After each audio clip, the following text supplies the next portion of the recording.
좋게 이번에 리커창 총리가 오히려 힘을 받아서 어쩌면 좀 중요한 자리에 가지 않을까 기대를 했는데 좋게 고마워요 시진핑이라는 뉴욕타임즈 칼럼니스트가 쓴 글이 있습니다. 결론은 그겁니다. 간단하게 말하면 좋게 이제는 한국 기업들이 고민해야 되는 거는 좋게 이렇게 생각한 겁니다. 근데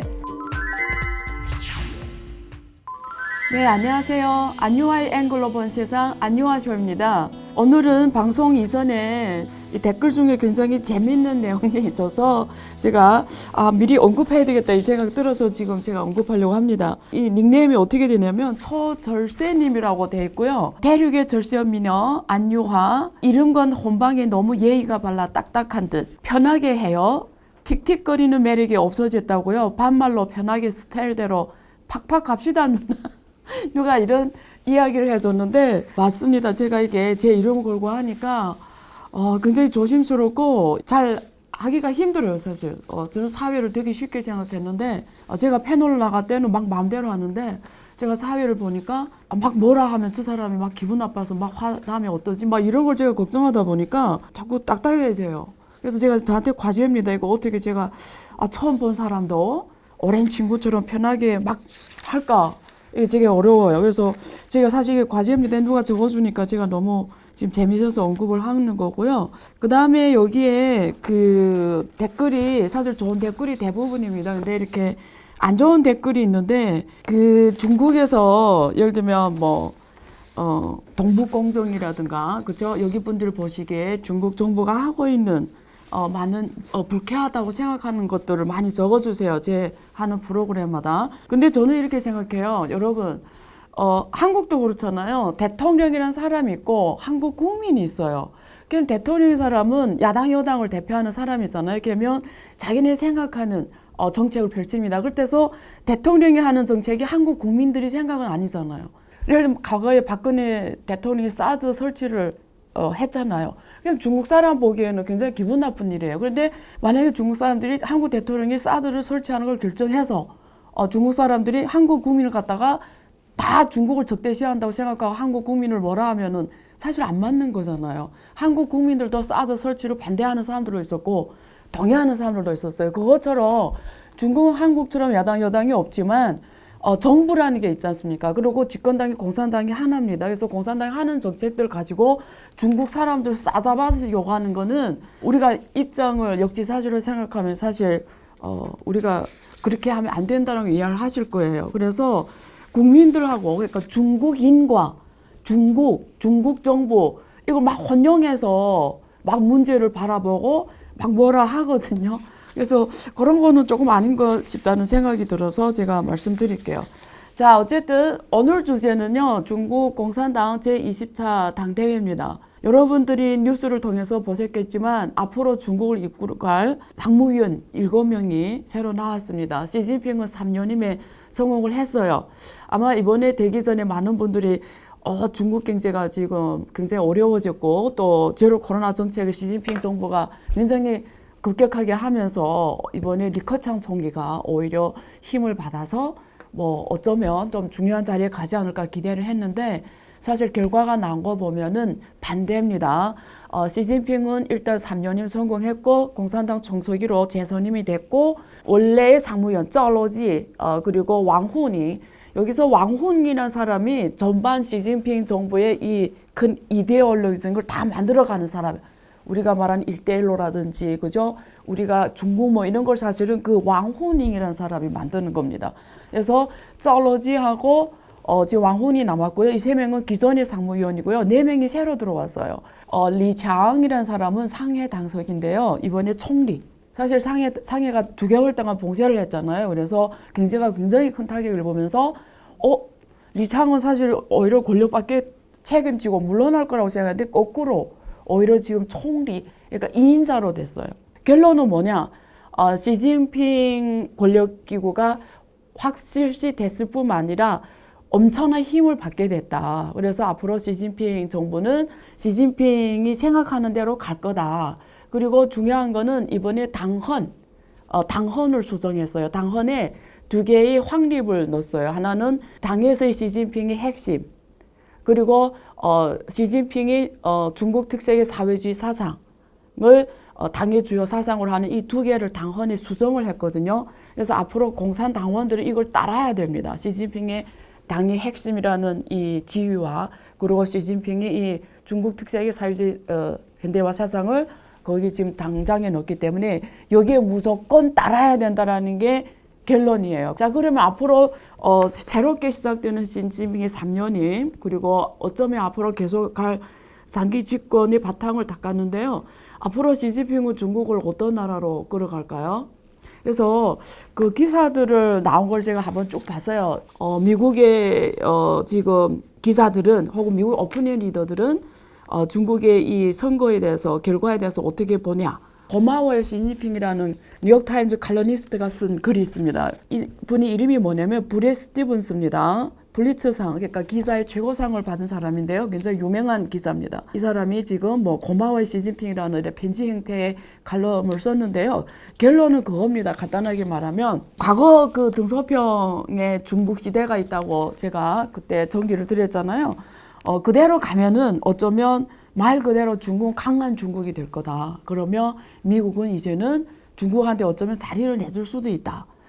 그런 상황인데 지금은 시진핑 3년임이 시작됐다는 거는 과거 그 시대와 역행하기 때문에 오히려 중국은 이 사람의 판단입니다. 결국은 경쟁력을 잃게 되고 주변 국가들과의 관계도 점점 악화되면서 점점 폐쇄 국가가 되면서 고립되어 가고 이러면서 사실은 경쟁력도 잃게 되고 이러면서 오히려 앞으로 미국하고의 격차가 점점 커지면서 옛날 일본처럼 다시는 미국을 따라잡을 수 없는 국가가 된다. 그래서 어쩌면 시진핑은 서방 세계에 가장 도움이 되는 사람이 될 수도 있다. 민주국가에.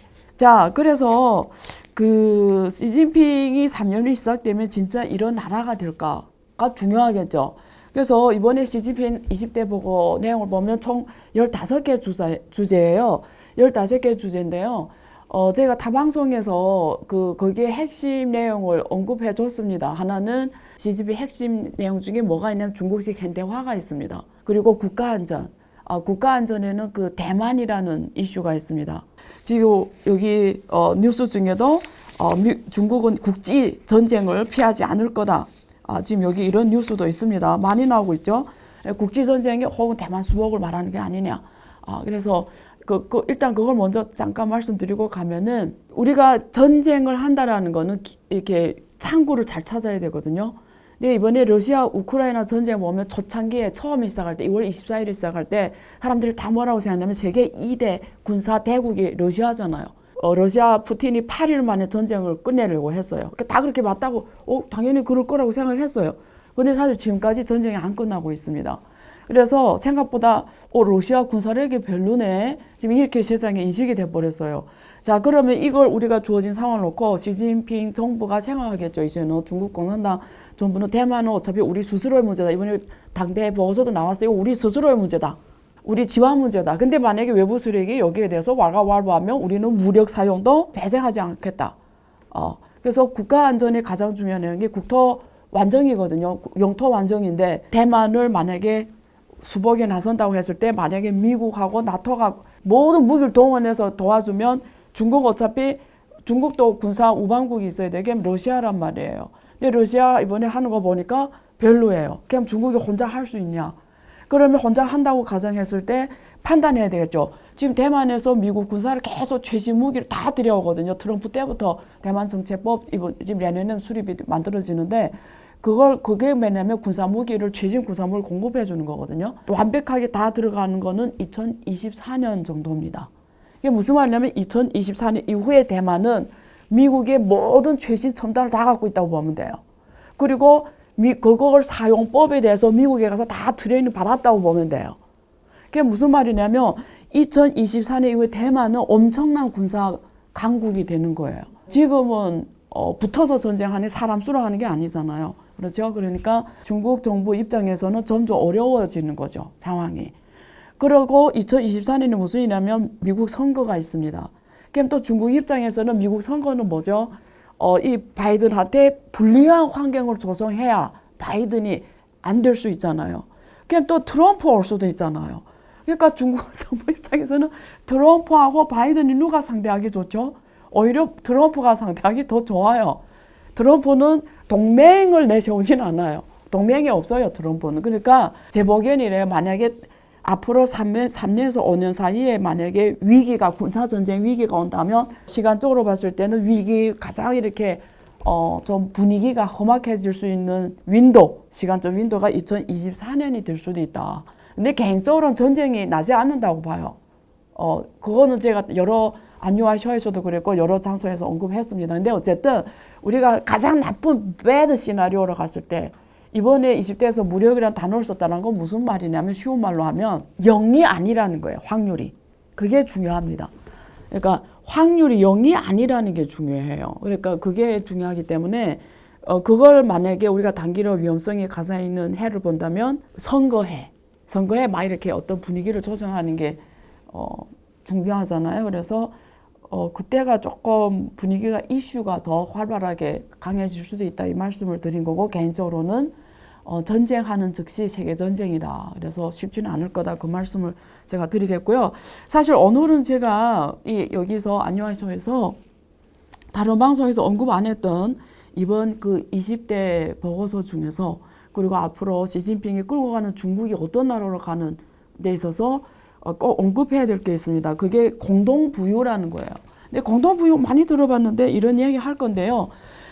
여기에 그런 말이 있어요. 공동부유 언급한 워딩에 중국식 표현을 하면 规范财富积累机制라는 말이 있어요. 그 말은 제가 직역하면 무슨 말이냐면 자산을 축적하는 메커니즘을 규범화하겠다. 이건 이번에 처음 들어봤어요. 근데 이 말이 굉장히 중요한 말입니다. 우리 자산을 어떻게 축적하죠? 월급 받는 거 왜냐면 금융시장에 가서 주식을 투자하면 주식에 따른 배당소득 뭐 이런 게 있고, 그다음 부동산에 투자하면 부동산이 가격 상승에 따른 가격 차이, 그 가격 차이에 따른 자산소득이 있고, 주식 가격 차이는 자산소득이 있고, 그리고 금융보험 상품, 그리고 단기 머니마켓, 예금이라든지 이런 머니마켓에 들어가서 우리가 예금했다든가 혹은 어떤 저축성 보험 상품 이런 금융소득이 있습니다. 그러면 지금 이 말 중에 무슨 말이냐면 이 소득에 대해 축적하는 방법을 규범화하겠다는 거예요. 그리고 축적하는 방법이라는 건 두 개 개념입니다. 유동성 개념. 주식을 삼성전자 샀어요. 이렇게 하면 배당이 분기마다 들어오거든요. 이거 유동성 개념. 근데 이미 계속 봐서 쌓아놓은 내 자산이 그건 축적의 개념입니다. 이미 쌓아놓은 내 자산, 축적 자산이 있잖아요. 그러면 이 축적 자산에 대해서는 이슈가 뭐가 있냐면 내 자산을 어떻게 잘 보존하지? 두 번째, 내가 죽은 다음에 내 자산이 다음 세대에 이전이 되잖아요. 내가 살았을 때 내 거지만 축적한 내 부지만 내 세대한테 옮길 때는 그거는 상속이 되는 거예요. 그러면 상속세로 보통 자본주의 국가, 민주주의가 상속세로 그 소득세를 이렇게 조정하거든요. 그러면 중국 지금 시진핑 정부가 20대 보고서에서 쓴 거 보면 이걸 조정하겠다라는 거예요. 그러면 말하면 뭘 조정하지? 하나 유동, 들어오는 돈을 메커니즘을 조정하겠다면 앞으로 이런 변화가 옵니다. 자본시장 어떻게 할 것이냐? 부동산 시장 어떻게 할 것이냐? 금융 머니마켓 시장 어떻게 할 것인가? 보험 시장 어떻게 할 것인가? 그럼 이런 것들을 규범화하겠다는 거예요. 그럼 여기서 이슈가 뭐가 있냐면 단기 이슈로 자본시장 소득세가 없습니다. 중국은. 그러면 중국은 앞으로 자본소득세를 생각하고 있다라는 얘기입니다. 자, 그다음 부동산이에요. 중국의 빈부격차의 가장 큰 원인은 부동산에서 왔습니다. 중국은 지금 2008년 중국 통계국이 발표한 지니 수는 0.491입니다. 2018년 이후로 발표를 안 해요. 도저히 발표할 수가 없었던 거예요. 그래서 그냥 2018년 마지막 데이터가 0.4 세계 최고입니다. 보통 일본은 얼마인지 알아요? 진위계수가 0.25입니다. 일본은. 선진국은 보통 0.2에서 0.3 사이예요. 미국이 유일하게 높아요. 0.4예요. 미국 유일하게 높아서 0.4.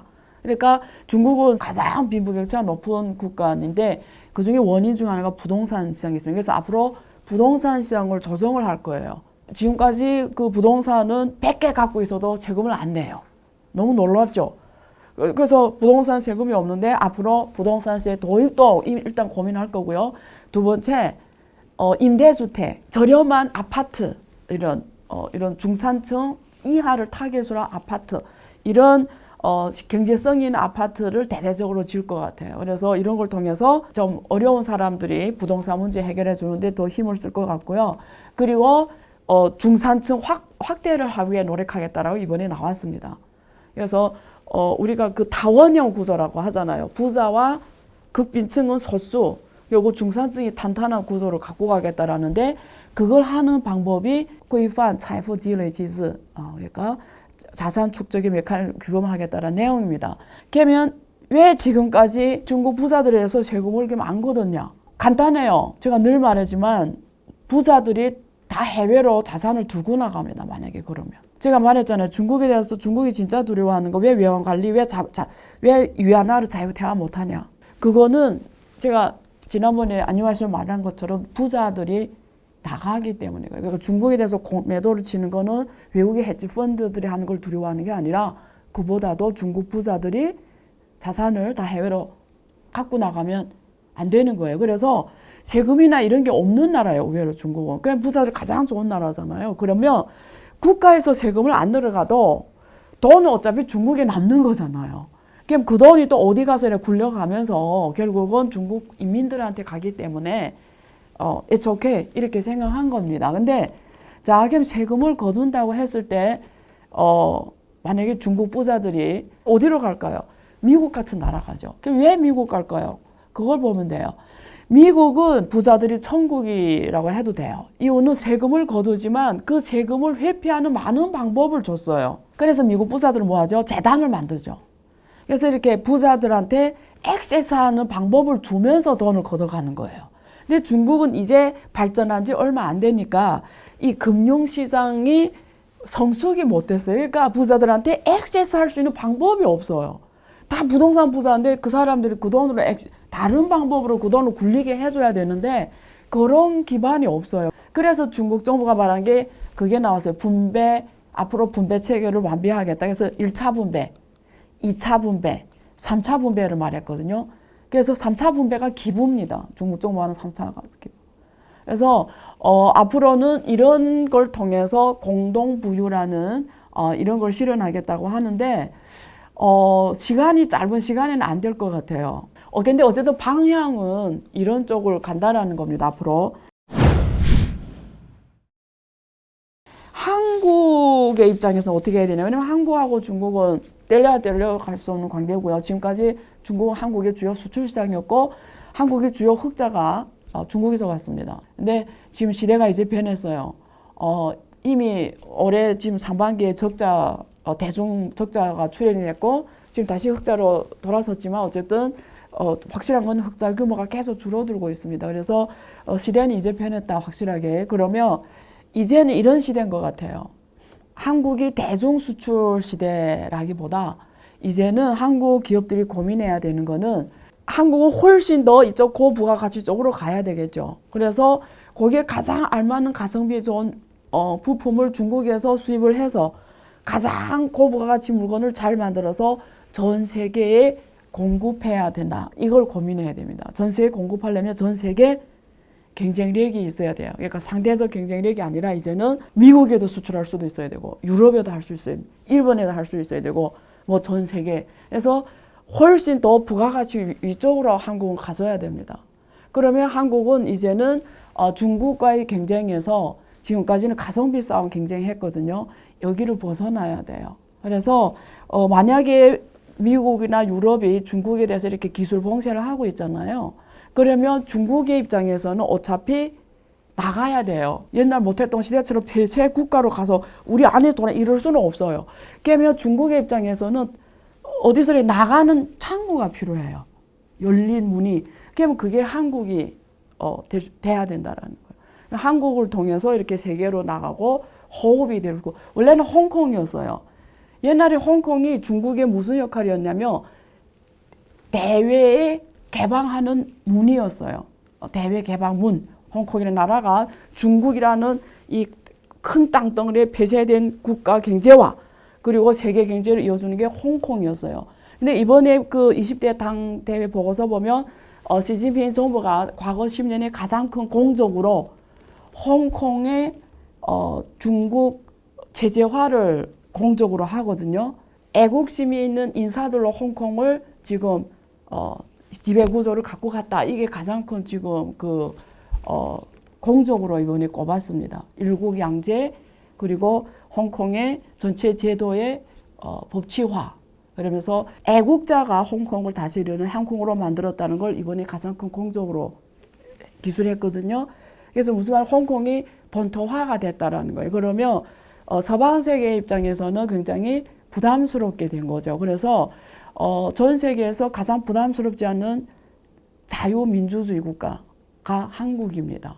그래서 그 역할을 할 수가 있어요. 그래서 앞으로 한국은 금융 허브가 될 수가 있고요.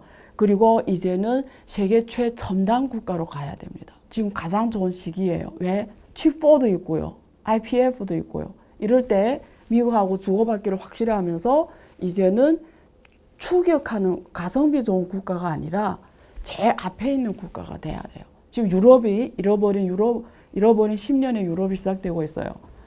그 자리를 한국이 메꿔야 됩니다. 그래서 저는 앞으로 시진핑 집권 3기가 어쩌면 한국이 또다시 한강 기적을 만들 수 있는 기회다라고 봅니다. 그래서 중국과 미국 사이에서 그런 역할을 잘 했으면 좋겠습니다. 1부에서는 중국공산당 20차 당대회 보고에 대해서 제가 핵심 키포인트로 앞으로 5년 그리고 어쩌면 더 길어질 시진핑이 집권 3기에 대해서 정리해드렸습니다. 2부에서는 최근에 가장 이슈가 되고 있는 CBDC, 왜냐하면 지금 가상자산 시장이 무너지면서 CBDC가 주목받고 있어요. 그리고 전 세계 대부분 90개 넘는 은행들에서 지금 CBDC 도입을 다 검토하고 있습니다. 그래서 앞으로 가상자산 시장과 그리고 이 CBDC 시장이 어떻게 될 것인가, 서로 대체하는 관계인지 보완하는 관계인지, 아니면 우리 생활에 어떤 영향을 미칠 것인지, 우리는 어떤 대응을 해야 될지, 이런 주제를 가지고 두 분 전문가를 모시고 이야기를 나눠보도록 하겠습니다.